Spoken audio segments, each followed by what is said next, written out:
ہم اہل سنت والجماعت احناف کہتے ہیں امام کے پیچھے قرات نہیں کرنی چاہیے۔ غیر مقلد کہتے ہیں کہ نہیں، امام کے پیچھے 113 صورتیں تو نہیں پڑھنی چاہیے، ہاں البتہ سورۃ الفاتحہ پڑھنی چاہیے۔ ہم کہتے ہیں 114 صورتوں میں سے کوئی صورت بھی نہ پڑھے، اور وہ کیا کہتا ہے نہیں 113 تو نہ پڑھے لیکن ایک صورت کو پڑھ لیں۔ ہماری دلیل تو قرآن ہے، اذا قرئ القرآن فاستمعوا لہ وانصتوا لعلکم ترحمون۔ امام احمد بن حنبل فرماتے ہیں اجمع الناس علی انہا نزلت فی الصلاۃ، امت کا اجماع ہے کہ یہ آیت نماز کے بارے میں نازل ہوئی ہے۔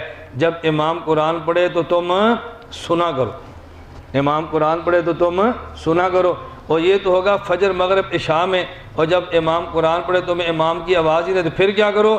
فرمایا وانصتوا، اب تم سن تو نہیں سکتے لیکن چپ اب بھی رہا کرو۔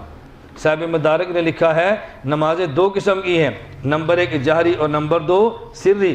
جہری آواز نمازوں میں امام کی قرات سنائی دیتی ہے، اس میں حکم ہے استمعوا لہ، سنا کرو، اور سری نمازوں میں امام کی آواز سنائی نہیں دیتی، اب سن نہیں سکتے لیکن چپ اب بھی رہنا ہے۔ جیسے امام جمعہ کے دن خطبہ پڑھے تو جن کو امام کی آواز آتی ہے وہ امام کی بات سنتے رہیں اور بولے بھی نہ، اور جن تک امام کی آواز نہیں جاتی وہ بولتے رہیں یا چپ رہیں۔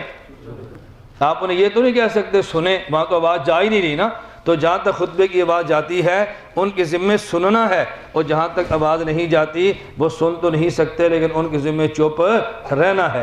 جہری نماز میں آپ نے سننا ہے، اور سحری نماز میں سری میں سن نہیں سکتے لیکن چپ اب بھی رہنا ہے۔ دیکھو کتنی مضبوط دلیل ہماری قرآن کریم کے اندر موجود ہے، اس سے زیادہ مضبوط دلیل آپ کیا پیش کریں گے؟